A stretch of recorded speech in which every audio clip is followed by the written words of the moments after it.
Hello, everyone. We are back with the 2023 CINR webinar for the Distinguished Early Career FOA Overview. And we're here with Joanne Hanners from DOE-NE. Joanne, take it away. Okay, thank you. Thank you, Julie, for that. I want to welcome everyone to the FY23 Distinguished Early Career Program, or the DECP. Yeah, what does it want to do? You know, they really shouldn't trust me with these presentations. I always seem to be the one with the technical difficulties. It's not going.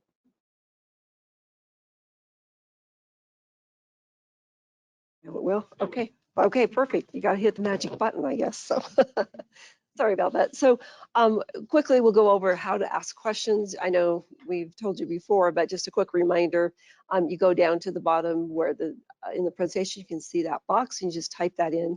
And after we're done, we will answer all the questions. And if for some reason we can't get to your question, an answer will be posted on neep.gov.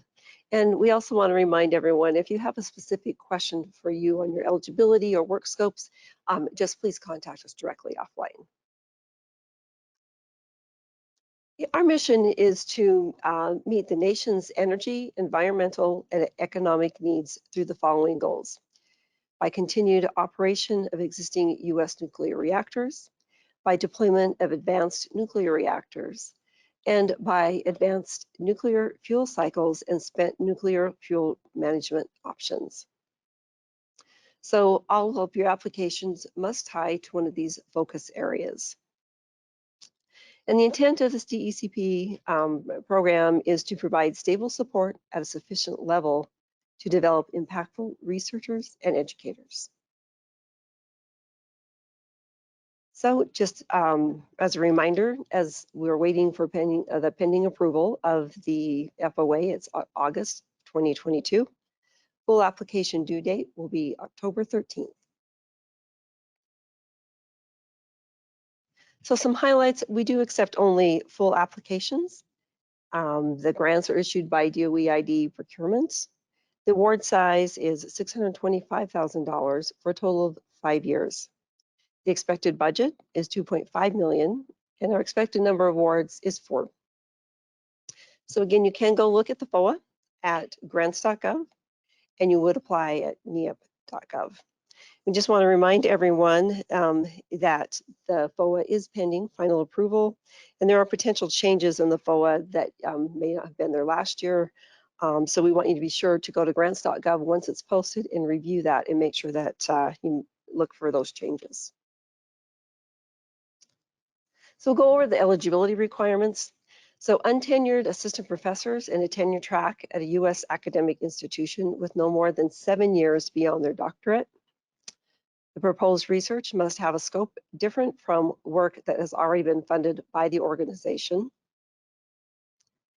You must be eligible by the due date, and you cannot apply more than 3 times.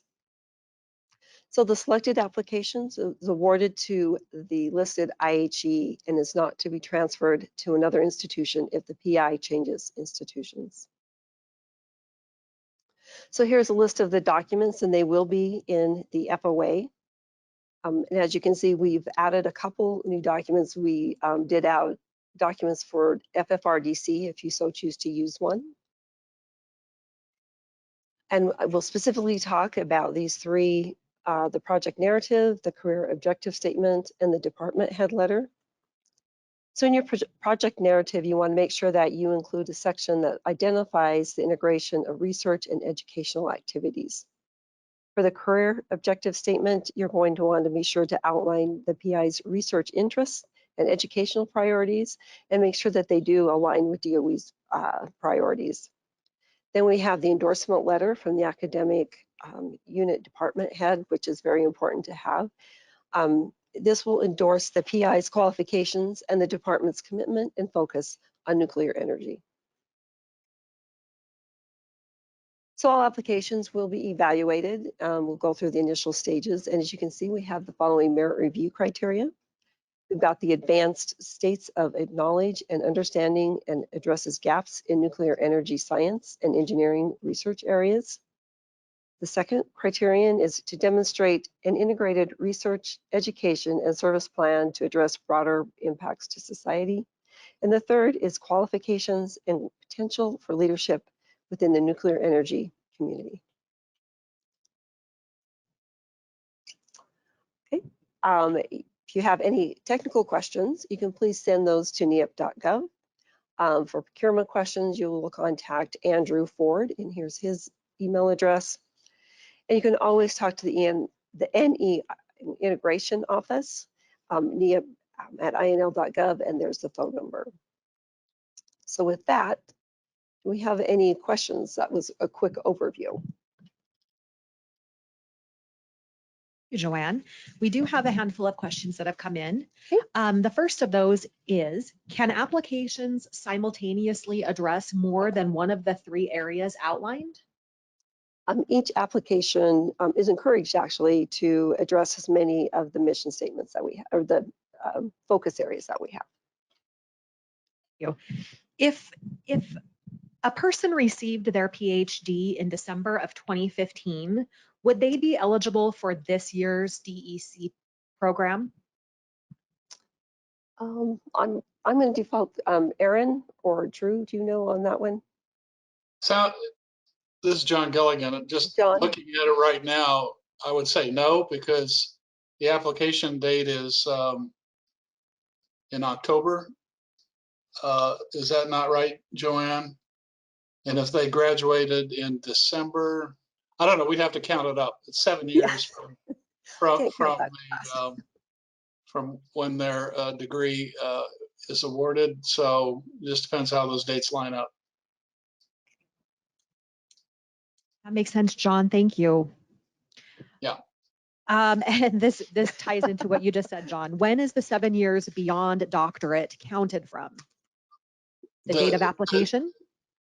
The date of application and the date that they received their doctorate, their date that they received their degree. Those are the 2 critical dates. Thank you. That makes that clear. Are postdocs ineligible to apply?